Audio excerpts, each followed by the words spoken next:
Welcome to our deep dive into Senada Residences at KLGCC Resort. It's a property that really presents a study in contrasts, if you're considering it. Absolutely. It's quite the paradox. So our mission today is simple. We've gone through a detailed due diligence report, and we're here to give you the shortcut. You get the good, the bad, the full picture. And the context is key. It's tucked inside the Kuala Lumpur Golf and Country Club Resort, all 360 acres of it. Developed by Sime Darby Property, a huge name. Right. And it's meant to be part of this whole resort ecosystem, especially with the KLGCC mall coming online late 2025. That context sets a certain expectation. Okay, let's break down those expectations versus reality, starting with the pros. The location. Yeah. It's described as unrivaled. It really does have that urban sanctuary feel. You're right next to the Mont Kiara Forest Reserve, 245 acres. It's that strange mix of city access and, well, seclusion. Which is rare in KL. And you mentioned Sime Darby Property. Their reputation usually suggests quality. Sets a high bar. Plus, it's pitched as this fully integrated development shops, food, offices right there, and, this is a big one, a complimentary 10-year KLGCC membership. That's a significant value add, definitely a unique selling point. And looking ahead, The KLGCC Mall, opening Q4 2025.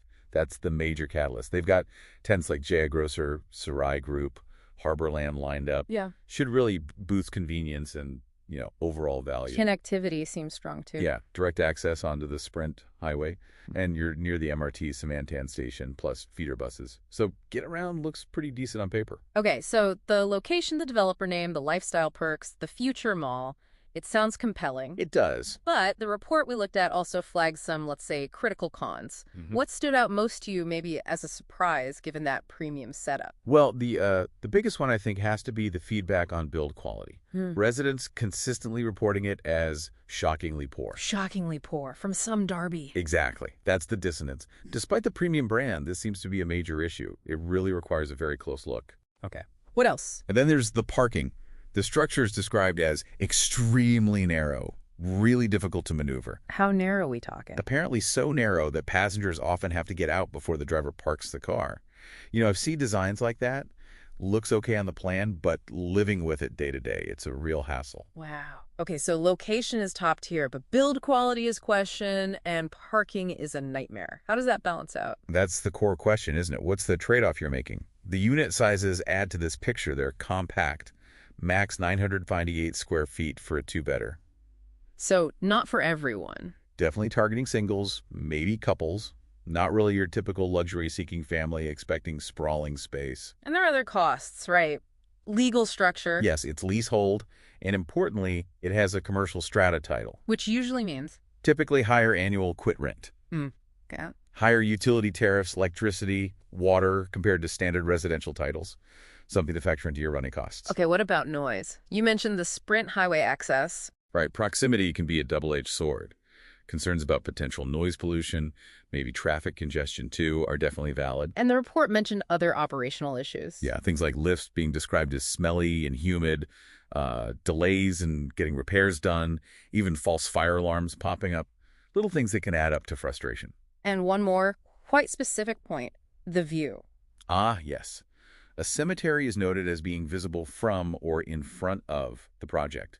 For some buyers, especially considering cultural sensitivities in this region, that could be a significant factor. Okay, so pulling all this together, who is this actually for? Let's start with the investor. For an investor, this looks like a play for the patient long-term holder. Someone who values the trophy asset status, the location, more than immediate high yield. What kind of yield are we talking? Gross yields seem modest, maybe 3.6% to 4.3%. Net yield likely closer to 3%. It's probably best positioned for the expat rental market, especially after 2025 when the mall is up and running. But capital appreciation might be? Could be held back a bit by those quality concerns and the leasehold status. It's not a guaranteed slam dunk for growth. Right, and for someone looking to live there, an owner-occupier. Ideal for, like we said, a single professional, a couple, maybe a small family with one child, max. Someone who really buys into the whole KLGCC lifestyle, the convenience, the facilities. Yeah. And prioritizes that over having a huge amount of private space. And they need tolerance for? Potential highway noise. Yeah. Definitely. And they absolutely need to be ready to do a very thorough inspection of their specific unit. So to wrap up, Senada Residences. It's complicated. You're weighing this incredible prestige, the location, the lifestyle access. Against some pretty significant documented issues with build quality, design flaws like the parking, and those ongoing operational hiccups. It really forces you, the potential buyer or investor, to ask, can that intangible value of a truly exclusive address outweigh very tangible problems?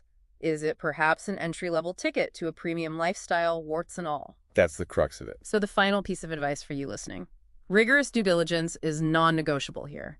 Don't just rely on the brochure. Absolutely. You need to physically visit, drive that parking ramp yourself, inspect the specific unit you're considering meticulously for defects, check the actual views. Maybe even talk to current residents if you can. That would be ideal. Get the ground truth. Make sure what you expect matches the reality of living or investing there.